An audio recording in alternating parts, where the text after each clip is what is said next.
Em nome do Pai que me criou, do Filho que me resgatou, do Espírito Santo que me santificou. Divina vontade, reina na minha vontade. Ó minha mãe, eu te amo e tu me amas. Dai-me um gole da vontade divina à minha alma. Me abençoa, Mãe, para que todas as minhas ações sejam feitas diante dos vossos olhos maternais. Amém. Suprema Majestade, eu venho em sua vontade divina, em nome de todos, do primeiro ao último homem que existirá na terra, para dar a ti as homenagens que tendes direito, as adorações, os louvores, o amor, as reparações por todos e por cada pecado. Venho, Senhor, na sua divina vontade. Dou-te a minha vontade humana, por meio do Imaculado Coração de Maria, que possui todos os dons e os frutos da divina vontade. Dai-me, Senhor, então a tua divina vontade.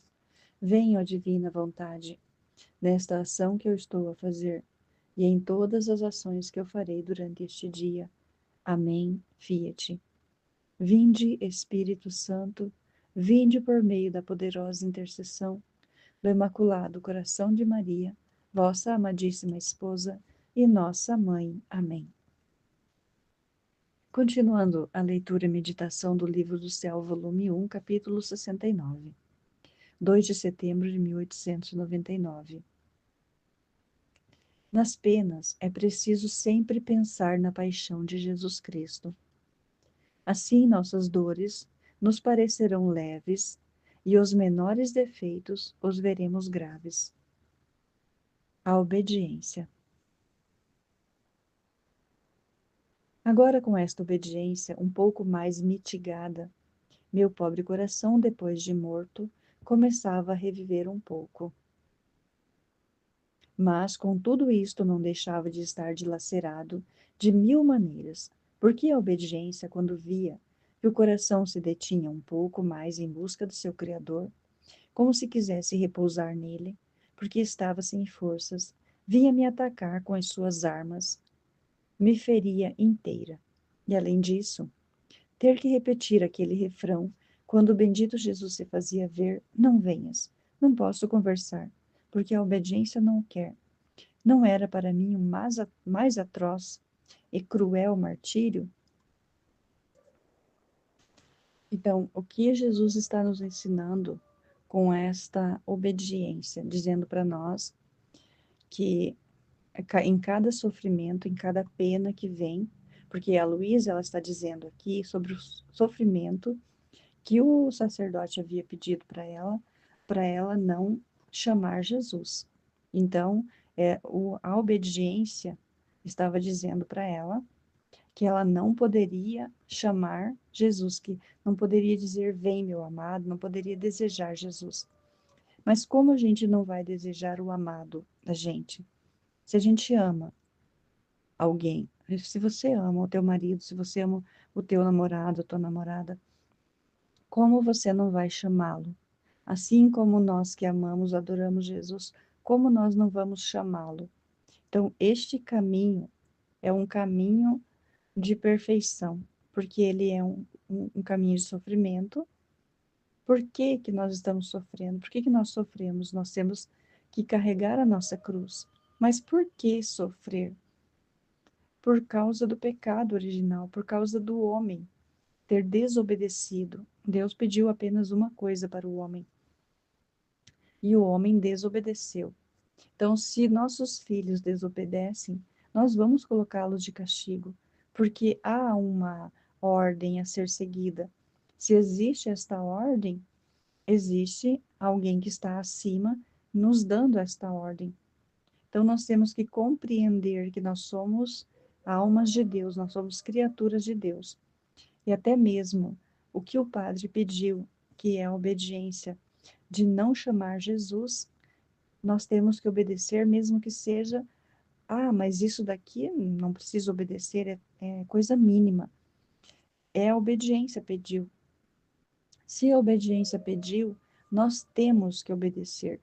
Isso é uma regra, isso é o que Deus está pedindo, mesmo que nós fiquemos ali dilacerados com o nosso coração, mesmo que a gente se sente dilacerado de mil maneiras, como a Luísa está dizendo aqui. Porque a obediência, quando via que o coração se detinha um pouco mais em busca de seu Criador, como se quisesse repousar nele, porque estava sem forças, vinha me atacar. Com muitas armas me feria inteira. Então, se a gente diz não, a obediência ela vai vir nos inculcar ali, nos dizer, olha, você não está obedecendo. E a nossa consciência automaticamente, ela vai ficar pensando, por que que nós não obedecemos? Então, se a gente desobedece, vem aquele martírio na nossa mente, nos, nos trazer ali a lembrança da desobediência. E é por isso que é tão importante obedecer o que Deus está pedindo para nós. Então, meu doce Jesus, encontrando-me em meu estado habitual, veio e eu lhe manifestei a ordem recebida. E ele se foi. Uma vez, enquanto eu lhe dizia, não venhas que a obediência não quer, disse-me, minha filha, tenha sempre diante de tua mente a luz da minha paixão, porque ao ver minhas acerbíssimas penas, as tuas te parecerão pequenas. E ao considerar a causa pela qual sofri tantas dores imensas, o pecado, os menores defeitos te parecerão graves. Por outro lado, se não te olhares em mim, as menores penas te parecerão pesadas e os defeitos graves os considerará como nada. É muito interessante, né? Que Jesus vem dizer para nós. Que às vezes ele vem ali uma dor de cabeça, ou um espinho que nós enfiamos no dedo, coisa parecida. Às vezes é mínimo o sofrimento. E nós ficamos ali pedindo para Deus para tirar, corremos tomar o remédio, estamos ali na maior preocupação, sendo que nós devemos pensar em tudo o que Jesus sofreu por cada um de nós. Se a gente parar e pensar no sofrimento que ele teve, o nosso sofrimento ele não é nada, porque Jesus ele carregou tudo. Todo o nosso sofrimento, ele carregou mais de 99% para que a gente hoje não sofresse. Então nós, se a gente for parar e realmente pensar na paixão, morte de nosso Senhor Jesus Cristo, a gente vai ver que a gente não sofre, que o nosso sofrimento é nada, mas tem que meditar bem meditado, pegar as 24 horas da paixão e meditar sobre tudo o que Jesus passou nessas 24 horas e em toda a sua vida, como ele conta que desde o ventre, ele sendo um Deus, se encolheu lá no ventre materno, quis vir como um bebezinho, como um feto ali no ventre, consciente, porque Deus, ele é Deus. Então ele sabia que ele estava ali naquela escuridão, como ele fica nos sacrários, fechados lá no escuro, esperando que a gente vai adorá-lo. Então o sofrimento de Jesus, ele é 1000 vezes maior do que o nosso sofrimento. Então sempre que a gente que aparecer um sofrimento em nossa vida, a gente medita nisso, nas dores de Jesus, nas dores de Nossa Senhora também. Então, dito isso, ele desapareceu. Depois de algum tempo, veio o confessor, e tendo-lhe perguntado se ainda devia continuar esta obediência, disse-me: não, pode dizer-lhe o que quiser e tê-lo a Jesus Cristo o quanto queira. Parece que fui deixada livre, e já não tenho tanto que lidar com este guerreiro tão potente. Caso contrário, desta vez se teria tornado tão forte que me daria a morte, mas me teria feito um grande ganho, porque me teria unido para sempre ao sumo bem e não a intervalos, e ter-lhe-ia agradecido, aliás, ter-lhe-ia contado o cântico da obediência, ou seja, o cântico das vitórias, assim teria rido de toda a sua força. É interessante, né? Porque a Luísa, ela está sempre pensando que aquele sofrimento ali vai trazer a morte para ela, sendo que ela passou mais ainda de 30 anos ainda, muito mais, e pensando ainda, não, eu vou morrer, eu não tenho meu sumo bem, eu vou morrer. Eu não tenho Jesus, estou sofrendo, vou morrer. E Deus, ele sabe exatamente a hora que a gente vai. A não ser que a pessoa se precipite, que queira tirar a própria vida. Mas Deus, ele sabe a hora, ele conhece cada um de nós. Ai, mas fulano foi, tinha 1 ano de idade. Mas Deus sabe o porquê que ele está levando aquela criança. Foi, nossa, tinha 20 anos. Mas Deus sabe o porquê que aquela pessoa foi com 20 anos. Nossa, era novo, morreu com 45. Deus sabe o porquê que ele levou aquela pessoa que viveu só 45 anos. Então, ele sabe de todas as coisas, de todos os porquês da nossa vida. E nós não precisamos ficar falando tantos porquês, nós temos que viver a divina vontade. Do jeito que Deus quer, nós temos que viver. Aceitar o que acontece na nossa vida. Como as pessoas dizem, né? Aceita que dói menos. E é verdade, quando a gente aceita, a dor, ela fica mitigada. A dor diminui quando a gente aceita o que vem para a nossa vida. Mas enquanto dizia isto, diante de mim apareceu um olho resplandecente e belo, e uma voz que dizia: E eu ter-me-ia unido a ti, e ter-me-ia agradado em rir, porque teria sido a minha vitória. E eu, ó querida obediência, depois de nos termos rido juntas, ter-te-ia deixado aos portões do paraíso para te dizer adeus, e não mais até logo. E assim não teria que lidar mais contigo, e teria cuidado muito bem de não te deixar entrar, porque ela já obedece. Então, para quem entra no paraíso, já está decretado, a pessoa já obedece, não precisa ter a obediência lá, porque para entrar no paraíso, ela já é uma pessoa obediente, ela já é uma pessoa que vive a vontade de Deus. Então, não tem como a gente entrar no paraíso se a gente não estiver em conformidade com a obediência. Capítulo 70. A alma encontra-se defeituosa, não deve desanimar. A alma encontrando-se defeituosa, não deve desanimar. O Senhor permite os defeitos, para que a criatura tenda à perfeição.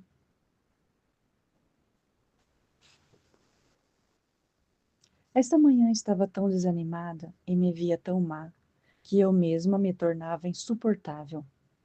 Tendo vindo Jesus, disse-lhe as minhas penas e o estado miserável em que me encontrava. E Jesus disse-me: Minha filha, não queira perder o ânimo. Este é o meu costume trabalhar a perfeição passo a passo, e não tudo em um instante, a fim de que a alma, vendo, sempre que lhe falta algo, se impulsione, faça todos os esforços para alcançar o que falta, a fim de me agradar mais e de se santificar mais. Então eu, atraído por estes atos, sinto-me compelido a lhe dar novas graças e favores celestiais, e com isto se vem a formar um intercâmbio inteiramente divino entre a alma e Deus. De outra maneira, possuindo a alma em si a plenitude da perfeição e, portanto, de todas as virtudes, não encontraria modos de se esforçar, como me agradar mais, e viria a faltar a faísca para acender o fogo entre a criatura e o Criador. Olha que interessante que Jesus está pedindo para nós. Mesmo nas circunstâncias mais difíceis da nossa vida, como a Luísa está dizendo, que às vezes ela estava tão desanimada que ela mesma se sentia insuportável, não estava se suportando, nem se olhar. Como muitas vezes a pessoa está com desânimo, está com depressão, está triste. Mas Jesus, o que Jesus vem nos ensinar aqui? Que nós devemos estar em conformidade com o que Ele quer. Então, se a gente está com depressão, está se sentindo insuportável, nossa, eu fiz uma coisa horrível hoje. Você vai, converse com Jesus, mesmo que você esteja muito desanimado. Eu sempre falo, converse com Jesus e ele vai dar a orientação necessária para que aquilo ali que está acontecendo, é o que Jesus está dizendo aqui, para que acenda aquele fogo. Que se a pessoa ela é perfeita, ela não vai ter este intercâmbio, ela não vai ter. Como que eu vou conversar com Deus se eu já sou uma alma perfeita? Então, se eu já sou uma alma perfeita, eu já posso ir para o céu. Então, eu não vou permanecer aqui na terra. Mas se eu não sou perfeita, se eu preciso de Deus, se eu preciso dos favores e graças celestiais, eu preciso estar conversando com Deus, que a alma é imperfeita. E mesmo em meio ao desânimo, em meio a muita tristeza, como existem pessoas que têm muito sofrimento na vida. Então, mesmo em meio a muito sofrimento, converse com Deus. Ele vai te ouvir. Jamais Deus vai deixar de nos ouvir. Ele está aqui, sempre ao nosso lado, sempre fazendo morada no nosso coração. É isso que nós temos que compreender, que Ele deseja estar conosco, senão Ele não teria nos criado. Então, o que Jesus diz, minha filha, não queira perder o ânimo. Este é o meu costume, trabalhar a perfeição passo a passo, e não tudo num instante. Se Jesus vem e trabalha a nossa alma num instante, o que nós vamos fazer aqui na Terra? Nós não temos mais nada para fazer aqui. E Ele pode fazer isso. Ele pode purificar a nossa alma num instante. Mas Ele quer que a gente viva essa escola da divina vontade. Então, é uma escola que nós estamos vivendo. Vivendo a finalidade para a qual Deus nos criou. A gente conhecê-lo aqui. Se a gente visse Ele, como eu estou vendo esse computador que eu estou lendo, se a gente visse Ele assim, face a face, qual a graça teria da fé? Então, nós temos a fé, nós acreditamos em Deus. Como nós estamos vendo, este computador, esse celular, tudo que está ao nosso redor, nós acreditamos que Deus está aqui conosco também, cuidando de nós, nos impulsionando, nos mostrando o céu através deste livro, através da Bíblia, através de tudo que ele veio nos ensinar. Ele veio trazendo para o ser humano de gole em gole. Então, esta é a grande prova que nós estamos vivendo para santificar a nossa alma. Para Deus, ele nos atrai. Ele sempre está nos atraindo para ele, mas ele não vai se mostrar de todo para nós. Por que que ele não se mostra de todo para nós? Para que a gente aprenda, para que a gente acredite nele sem ver. Não é igual como ele fala, igual Tomé, que tem que ver para crer. Nós cremos sem ver. Então, este é o maior. Esta é a coisa mais gostosa que tem, porque a gente acredita nele.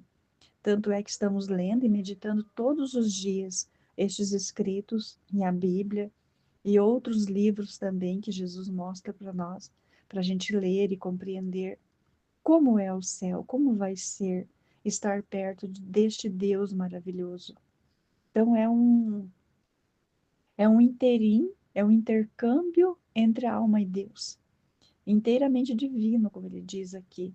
Então ele vem dar as graças para nós a cada dia a mais. Cada dia que passa, a gente aprende uma coisa a mais na vida. Nossa, mas hoje eu passei uns perrengues, hein, no meu trabalho. Mas era para você ter passado para você aprender a amar aquele teu irmão que tanto odeia você, porque ele não sabe, ele não conhece Deus. Então, você está vivendo ali com aquela pessoa, convivendo com ela, para aprender a amá-lo. E ele vai aprender através de você. Ele está fazendo mil coisas ali para você, te provocando, ele faz várias coisas ali que agora não me vem à mente. Mas o que você faz? Você aceita. Você aceita por causa de Jesus, por causa de Deus. O Pedro e os outros apóstolos, lembra que eles apanharam e daí saíram, levaram uma surra lá, e aí eles ficaram felizes porque apanharam, porque jogaram pedra neles e xingaram eles por causa de Jesus? Então, você fica feliz, você aceita aquilo que está acontecendo na sua vida por causa de Jesus, porque você está aprendendo a amar aquela pessoa ali por causa de Jesus. E isso é muito importante a gente compreender isso, que tudo que está acontecendo na nossa vida, nós estamos num aprendizado contínuo. Ele não vai cessar até quando nós formos para o céu, e lá nós vamos conhecer muito mais a Deus. Essa é a parte melhor da nossa vida. Que a alma, encontrando-se defeituosa, não deve desanimar. É o que Jesus vem dizer para nós aqui, ó. O Senhor permite defeitos para que a criatura tenda à perfeição. Ele permite os defeitos para que a gente enxergue que nós não somos perfeitos, que Deus está nos purificando. Ele está trabalhando na nossa alma, no passo a passo, para que a gente compreenda como que vai ser o céu. Já hoje aqui na terra nós estamos compreendendo. É isso que Deus deseja de cada um de nós. Então, nós vamos aprendendo, somos pequenos, nós somos um nada, mas Deus vai mostrando para nós como se assemelhar a Ele, como ser igual a Deus. Nós somos imagem e semelhança de Deus. Amém? Fiat. Jesus, eu confio em vós.